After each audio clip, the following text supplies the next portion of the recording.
dapatkan riwayatnya panjang. Bahkan disandarkan pada sahabat Salman Al-Farisi. Ada yang menyandarkan pada sahabat Ali bin Abi Thalib. Yang diduga bahkan keduanya tidak pernah menyampaikannya. Apa kalimatnya? Atakum syahrun Ramadan. Atakum syahrun Ramadan. Telah tiba bulan Ramadan. Kemudian yang paling menarik, awaluhu rahmah. Awalnya adalah rahmat. Wa awsatuhu maghfirah. Pertengahannya itu penuh dengan ampunan Allah Subhanahu wa taala, maghfirah. Kemudian wa akhiruhu itkum minan nar. Akhirnya pembebas dari neraka. Maka kemudian adalah orang yang membagi Ramadan ke dalam 3 bagian sehingga menyebutkan 10 hari pertama rahmat.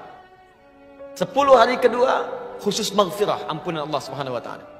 Dan 10 hari ketiga ada peluang dibebaskan dari api neraka. Pernah mendengar ungkapan ini? Nah, hadis ini diteliti oleh para pakar hadis, ahli-ahli di bidang hadis, dan menyimpulkan bahwa hadis ini bermasalah. Bahkan derajatnya ada yang menemukan bahwa sampai ke derajat hadis palsu, hadis maudhu. Tingkat dhaifnya tinggi. Paling minimal kata para ulama statusnya semi palsu. Semi palsu, hadis matruk. Jadi ada 3M bermasalah. Kalau ada satu di antara 3 ini, maka hadisnya cenderung ditolak oleh para ulama. M yang pertama disebut dengan mungkar. Hadis yang diriwayatkan oleh orang yang tertuduh seringkali berbuat maksiat. Dia meriwayatkan hadis tapi terlihat suka berbuat salah. Ada yang mabuk, ada yang berselisih, maka hadisnya diingkari oleh para ulama. Ada yang kedua disebut dengan matruk namanya. Matruk, bukan sekedar diingkari, ditinggalkan. Ditinggalkan. Nah, orang ini seringkali berbicara dusta sehingga tidak bisa dibedakan mana dusta, mana hadis yang keluar dari lisannya. Dan yang ketiga ini yang paling tinggi disebut dengan maudhu'. M yang ketiga, maudhu', yaitu hadis yang sengaja dipalsukan dan diatasnamakan pada Nabi sallallahu alaihi wasallam. Di antara golongan hadis maudhu', bahkan minimal matruk, adalah hadis yang menyebutkan awal pertama Ramadan rahmat, pertengahannya maghfirah, dan ujungnya pembebas dari neraka. Apa indikasinya? Satu, ini bertentangan langsung dengan hadis-hadis Nabi yang lain, yaitu yang sahih. Hadis-hadis sahih mengatakan semua Ramadan siang dan malamnya, pertama sampai akhirnya, itu berisi rahmat dan ampunan Allah Subhanahu wa taala. Jadi Nabi sendiri nggak pernah memisah-misah awal, akhir, pertengahan, tidak. Tapi kata beliau, Al-Bukhari nomor hadis 38. Man shoma ramadhana imanan wa ihtisaban ghufira lahu ma taqaddama min dhanbi. Siapa yang puasa setiap hari Ramadan, setiap hari, awalnya, tengahnya, akhirnya, dilakukan karena Allah, ikhlas mengharap pahala, diampuni semua dosa-dosanya. Jadi sejak awal Ramadan ampunan sudah ada. Nomor hadis 37 sebelumnya di Al-Bukhari. Man qama ramadhana imanan wa ihtisaban ghufira lahu ma taqaddama min dhanbi. Bukan cuma siangnya, malamnya bermohon kepada Allah ampunan, salat dengan baik, minta ampunan, ikhlas dikerjakan, diampuni semua dosanya. Ini menandakan hadis yang dimaksudkan bertentangan dengan hadis-hadis Nabi sallallahu alaihi wasallam. Jelas di sini? Ada banyak hadis yang bermasalah lagi, tapi sebelum kita tampilkan, barangkali ada yang ingin bertanya atau berdiskusi, atau mungkin pernah mendapatkan hadis ingin Anda tanyakan dan kita bahas statusnya. Baik, siap insyaallah? Silakan. Yang mau saya tanyakan Ustaz, apa benar menjalankan ibadah umroh di bulan Ramadan pahalanya senilai haji Ustaz? Baik. Jazakallah khair. Allah yubarik fik. Ya, kita lihat hadisnya. Ada seseorang, ini riwayatnya hampir di setiap kitab-kitab hadis yang mu'tamad, yang sahih, yang dipercaya. Ada seorang yang ditanya oleh Nabi, kenapa kamu tidak berhaji tahun ini? Kata orang ini, ya Rasulullah, saya nggak punya kemampuan berhaji. Sebab yang pertama ada yang mengatakan, ada yang saya rawat di rumah, saya nggak bisa tinggalkan.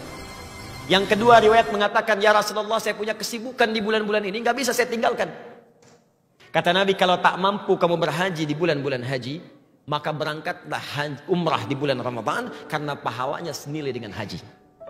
Pahalanya senilai dengan haji. Bukan dia sudah haji. Awas, jangan salah menyimpulkan. Jangan karena Anda nunggu kuota lama-lama, kita haji aja di bulan Ramadan yuk. Itu salah menyimpulkan. Ya. Jadi tidak ada haji di bulan Ramadan, yang ada pahalanya senilai haji. Kenapa pahalanya dinilai berlipat senilai haji? Karena perjuangan orang umrah di Ramadan, itu perjuangannya lebih daripada biasa. Persis seperti orang haji berjuang. Coba lihat orang haji berjuang. Fisiknya Ya, dari mulai wukuf ke Muzdalifah cari batu, sampai lontar, sampai jalan begitu panjang, fisiknya terkuras. Maka persis seperti orang puasa kemudian umrah. Dari mulai tawaf, dia kemudian naik turun sa'i, sampai semua dikerjakan dalam keadaan menahan lapar dan haus. Maka itu yang melipat gandakan pahalanya. Allah Ta'ala a'lam bishawab. Ada yang lain? Assalamualaikum warahmatullahi wabarakatuh. Waalaikumsalam warahmatullahi wabarakatuh.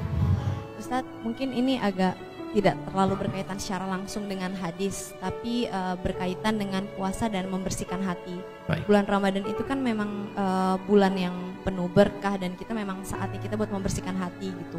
Nah, sebelum memasukinya aja kalau bisa kita saling memaafkan satu sama lain gitu. Bagaimana Ustadz apabila kita kan manusia biasa, kita punya rasa kecewa, punya rasa sakit hati yang kadang-kadang susah buat kita hapuskan gitu. Bagaimana supaya kita bisa menjadi orang yang ikhlas, bisa melupakan, bisa memaafkan, karena kan kodratnya manusia pasti gampang lah buat sakit hati, marah dan sebagainya. Itu aja pertanyaan Ustaz. Bagus pertanyaan. Dan apa yang Anda sampaikan kisahnya pernah terjadi di masa lalu. Sehingga Allah menawarkan satu tawaran spesial kalau dia bisa mengikhlaskan semua perasaan yang dirasakan. Maka turunlah Quran surah ketiga Ali Imran ayat 133 sampai 134. Paling kanan sebelah atas di mushaf. Perhatikan kalimatnya. Wasari'u ila maghfirah. Wasari'u ila maghfirati min rabbikum. Bergegaslah Anda mengevaluasi diri, mohon ampunan kepada Rabbmu. Koreksi, banyak yang salah dalam hidup. Wa jannatin arduhas samawati wal ardu uiddat lil muttaqin. Dan bermohonlah, berharap, bercita-cita mendapatkan anugerah surga seluas langit dan bumi. Komplek tinggal seseorang di dunia bisa luas, tapi tidak ada yang seluas langit dan bumi. Saya sediakan, kata Allah, khusus untuk orang takwa. Tapi bukan takwa biasa, spesial. Siapa takwa yang dimaksud? Ayat 134-nya. Alladzina yunfiquna fis sarra'i wad dharra. Golongan pertama yang sedang infak. Di saat punya, bahkan tak punya pun masih pengen infak. Di dalam keadaan tak punya pun masih mereferensikan. Saya dalam nggak punya nih, barangkali mungkin baju saya bisa dijual. Barangkali teman saya mungkin bisa ngasih, saya referensikan. Itu surganya seluas langit dan bumi. Yang kedua, wal kadhiminal ghaidha, orang yang sanggup menahan marah. Yang ketiga, wal 'afina 'anil nas, orang yang bisa memaafkan kesalahan orang lain. Jadi kalau Anda ada tawaran, perhatikan tawarannya. Mau mempertahankan amarah di dalam jiwa atau menukarnya dengan surga seluas langit dan bumi? Maka jangan tunggu, hilangkan itu semua dan tidak ada faedahnya mempertahankan kemarahan di dalam jiwa kita. Ada yang lain? Assalamualaikum warahmatullahi wabarakatuh. Assalamualaikum. Ada hadis yang mengatakan bahwa seorang yang berpuasa itu bau mulutnya lebih harum dari minyak kasturi. Masya Allah. Memandang ini bagaimana? Baik. Itu ada di kitabnya Imam Al-Bukhari, di Kitabus Siyam, nomor hadis yang pertama, posisinya paling kanan sebelah bawah. Ya. Redaksinya, la khulufu famis shaimi atyabu. Awas, yaumal qiyamati min rihil miski. Sungguh bau mulut orang yang puasa itu nilainya lebih harum di sisi Allah pada hari kiamat dibandingkan dengan minyak kasturi. Kasturi itu kalau di Arab minyak yang paling wangi. Orang mengatakan baru dibuka belum dipakai udah wangi gitu. Ini ada orang yang bau mulutnya lebih wangi dibandingkan minyak kasturi. Siapa itu? Adalah bau mulutnya orang yang puasa. Tapi apa yang dimaksud di hadis itu? Apakah diartikan jangan pernah sikat gigi? Nah, yang dimaksud hadis ini adalah, kata para pakar hadis, yang dimaksud adalah makna majazi. Karena orang puasa itu menjaga lisannya dari perbuatan maksiat. Dia tidak bergibah, dia tidak mencela orang, dia tidak menghina orang, dia tidak berbuat yang kotor. Nah, semua nilai itu wangi di sisi Allah. Karena mendatangkan pahala. Allah Ta'ala alam bishawab. Ada yang lain? Bismillahirrahmanirrahim. Assalamualaikum warahmatullahi wabarakatuh. Waalaikumsalam warahmatullahi wabarakatuh. Ustadz, saya mau bertanya, apakah benar ada hadis untuk orang yang lupa makan dan minum saat berpuasa? Dan apakah boleh diteruskan? Ada orang yang saat puasa lupa, lantas makan. Makan, begitu habis, lupa saya sedang puasa kan? Bagaimana status yang seperti itu? Itu sama di Al-Bukhari, ada di Kitab As-Siyam, halaman 43. Ya paling kiri di pertengahan hadisnya.